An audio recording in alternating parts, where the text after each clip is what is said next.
एक बार फिर से आपका स्वागत है। आप देख रहे हैं टोटल न्यूज।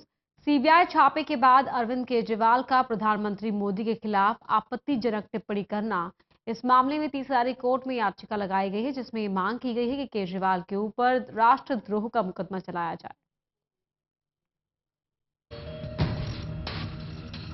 प्रधानमंत्री नरेंद्र मोदी को कायर और मनोरोगी कहने पर दिल्ली के एक वकील ने अरविंद केजरीवाल के खिलाफ देशद्रोह का मुकदमा चलाने की मांग की है। याचिकाकर्ता ने मांग की है कि दिल्ली के सीएम अरविंद केजरीवाल के खिलाफ धारा 124 के राष्ट्रद्रोह का मुकदमा चलाया जाए। वहीं 30 हजारी कोर्ट इस याचिका पर अब 4 जनवरी को सुनवाई करेगा। गौरतलब है कि दिल्ली सचिवालय में केजरीवाल के प्रधान सचिव राजेंद्र कुमार के दफ्तर पर सीबीआई ने रेड डाली थी।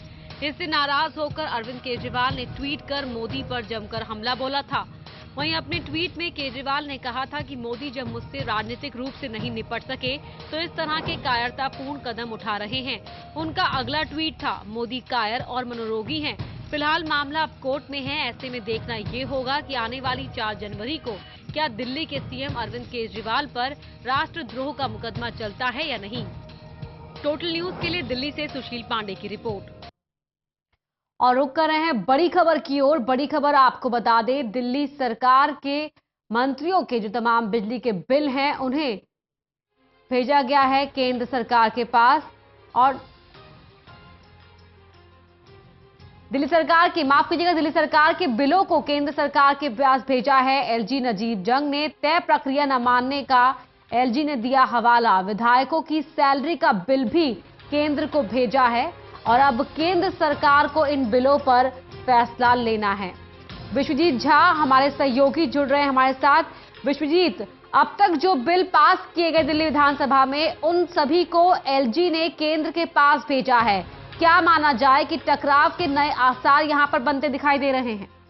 देखिए, हालांकि इसमें उपराज्यपाल की मंजूरी का मतलब केंद्र की मंजूरी से ही माना जाता है, क्योंकि उपराज्यपाल ही केंद्र सरकार के प्रतिनिधि के तौर पर दिल्ली में होते हैं। तो शीतकालीन सत्र के दौरान सरकार ने कई बिलों को पास किया था। उसमें जर्नलिस्ट वेलफेयर के लिए भी बिल था, जो विधायकों की सैलरी का बिल जो है वो भी शामिल किया गया था। जन लोकपाल बिल भी पास किया गया था। जो मिनिमम वेजेज अमेंडमेंट बिल है वो भी लाया गया था। वैट अमेंडमेंट बिल लाया गया। तो कुल 14 के आसपास बिल थे जो कि सत्र में सरकार ने पास किए थे। और उन बिलों को उपराज्यपाल से मंजूरी के बाद उसके लिए सरकार नोटिफिकेशन जारी करती। लेकिन उपराज्यपाल ने उन तमाम बिलों को केंद्र सरकार के पास भेजा है, क्योंकि कई ऐसे बिल हैं जिसमें कि टकराव पहले से ही माना जा रहा था कि होगा। जैसे कि जन लोकपाल बिल को ही लें तो उसमें भी जो लाने की प्रक्रिया थी उस पर सवाल उठाए गए थे और संवैधानिक बिल करार दिया गया था। उससे पहले और भी जो बिल लाए गए, चाहे वो मजीठिया वेज बोर्ड के बिल हो या फिर जो बाकी जो मिनिमम वेजेज के बिल हैं या और भी चीजें जो सरकार लेकर आई थी, उन तमाम चीजों में, ज्यादातर चीजों में कहा गया था कि उपराज्यपाल से मंजूरी नहीं ली गई है। लिहाजा अब उपराज्यपाल ने वो तमाम फाइलें जो है फिलहाल केंद्र के पास भेजी है, गृह मंत्रालय के पास भेजी है। वहां से मंजूरी के बाद माना जा रहा है कि वो फिर उपराज्यपाल के पास वापस आएगा और फिर दिल्ली सरकार के पास जाएगा। तो टकराव का रास्ता पहले से अख्तियार किया गया था और उसे कह सकते हैं कि अब केंद्र इस पर मंजूरी देती है तो शायद टकराव ना हो। लेकिन ऐसा माना नहीं जा रहा कि केंद्र इतनी आसानी से उन तमाम बिलों को मंजूर करेगी। जी, शुक्रिया आपका इस पूरी बातचीत के लिए।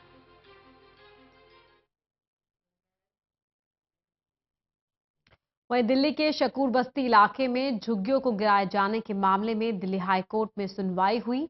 कोर्ट ने मामले की सुनवाई करते हुए दिल्ली पुलिस को आदेश दिया है कि अतिक्रमण हटाने को लेकर अलग अलग एजेंसियां साथ मिलकर एक प्रोटोकॉल बनाएं।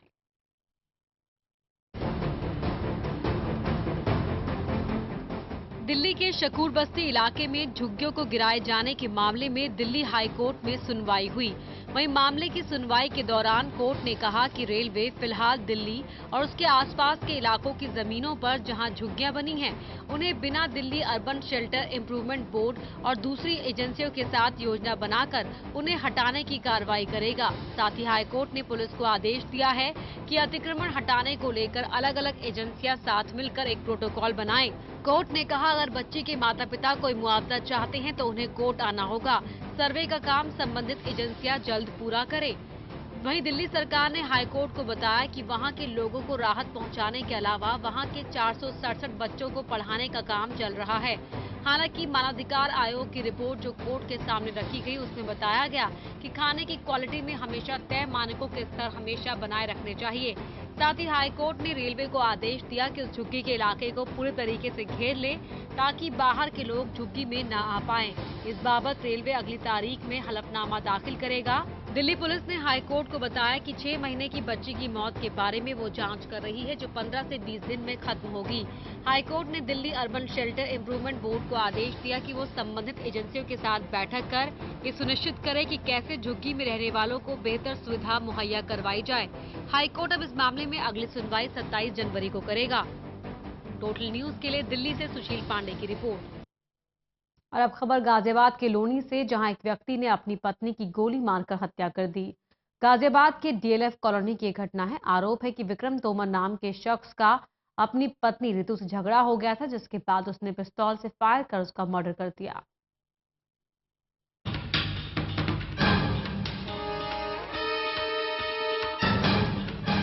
इसी घर में एक पति ने अपनी पत्नी की घरेलू झगड़े के बाद हत्या कर दी।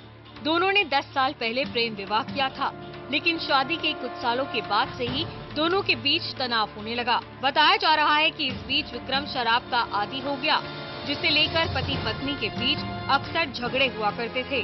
शनिवार की रात भी ऐसा ही हुआ। विक्रम घर में बैठकर बच्चों के सामने ही शराब पी रहा था, जिसे लेकर दोनों के बीच एक बार फिर विवाद हुआ और गुस्साए विक्रम ने बेडरूम में जाकर रितु को गोली मार दी। घर में बिखरा हुआ ये सामान उस रात की कहानी बयां कर रहा है। रितु के घर वालों को भी दोनों के झगड़ों की जानकारी थी। परिजनों का आरोप है कि अक्सर विक्रम उसे जान से मारने की धमकी देता था। जी लव मैरिज तो हुई थी, लेकिन वो शुरू से परेशान करते थे। दारू पी के दहेज के लिए उन्हें परेशान करते थे और मारा पीटी बहुत करते थे। रात के 2-2 बजे हमें कई बार परेशान किया और बुला के ले गए हैं वो यहाँ से। और हम जाते थे रात को, फिर मारा पीटी मतलब पीटा पिटाई करके रख देते, हम फिर सॉल्यूशन कराते थे। उधर विक्रम ने हत्या की वजह महज एक गिलास को लेकर पुनः बताया है। ये सुबह सुबह एक गिलास के लिए जाती थी, जिसके लिए मैं विपत्ति उठाता था। सुबह लड़ाई हुई थी, फिर शाम को फिर दोबारा जब घर आया फिर दोबारा लड़ाई हो गई थी। इस वजह से मतलब उसने हाथ में गोले रखे, मैंने खींचा खाची में वो चल गई। पुलिस की माने तो विक्रम रितु पर पिछले कुछ समय से शक करने लगा था। इसका पति पत्नी के बीच विवाद हुआ। इस दौरान इसने 30 mm की पिस्टल से इसने अपनी पत्नी को एक गोली सिर में मारा और वहीं बेड पर ही वो मृत हो गई। मामले में आरोपी को गिरफ्तार कर लिया गया है, लेकिन एक प्रेम विवाह का ये दुखद अंत परेशान करने वाला है। साथ ही सबसे बड़ा सवाल उन बच्चों का है जिनके पिता ने उनकी आंखों के सामने ही उनकी मां की हत्या कर दी। गाजियाबाद से टोटल न्यूज के लिए राहुल शर्मा की रिपोर्ट। वहीं जहांगीरपुरी में एक युवक की गोली मारकर हत्या कर दी गई। मृतक युवक दिनेश अपने घर से नीचे वाले फ्लोर में बिल्डिंग मटेरियल की दुकान चलाता था। बाइक सवारों ने युवक पर फायरिंग कर दी। दिनेश की मौत हो गई। मामले की तहकीकात कर रही पुलिस इसे आपसी रंजिश का मामला बता रही है। हमलावरों का अब तक कोई सुराग हाथ नहीं लगा। युवक बिल्डिंग मटेरियल सप्लाई का काम किया करता था, एक दुकान चलाता था और बाइक पर सवार आए बदमाशों ने गोली मारकर उसकी हत्या कर दी। जो इंसिडेंट की जो बात है, लगभग 2:15 के करीब की घटना है, जिसमें दिनेश नाम का एक लड़का है, जहांगीरपुरी का रहने वाला है, जो कि बिल्डिंग मटेरियल सप्लायर का काम करता है। उसकी बाबू जगजीवन हॉस्पिटल में ब्रॉड डेड उसको डिक्लेयर किया गया, जिसको कि बुलेट इंजरी है सर के पीछे।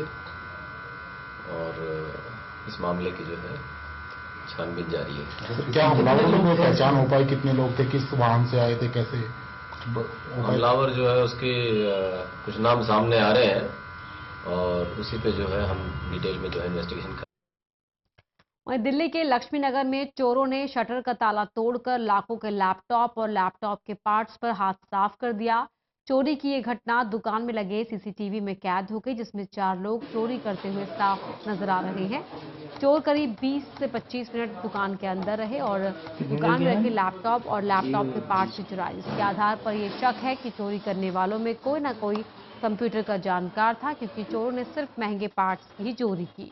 शॉप जो दुकानदार है उसके मुताबिक चोरों ने करीब 15 लाख के 22 लैपटॉप और कीमती पार्ट्स पर हाथ साफ कर दिया।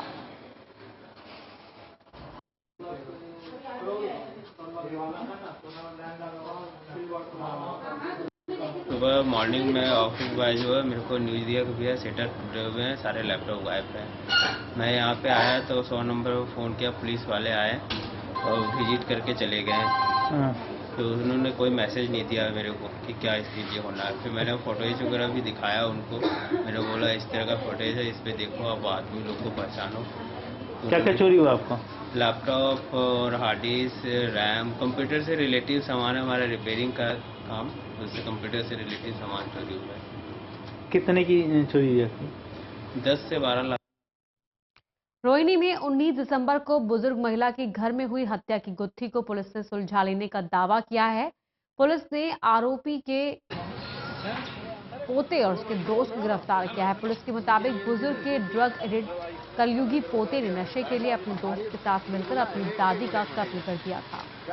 दरअसल हर्षित को जब नशे के लिए पैसे की जरूरत पड़ी तो उसने अपने दोस्त गौरव के साथ मिलकर अपनी दादी कैलाशवती का मर्डर कर दिया। पुलिस ने छानबीन के दौरान सोसाइटी में लगे सीसीटीवी कैमरे चेक किए तो कोई बाहरी शख्स इस बीच सोसाइटी में दाखिल होता हुआ नजर नहीं आया।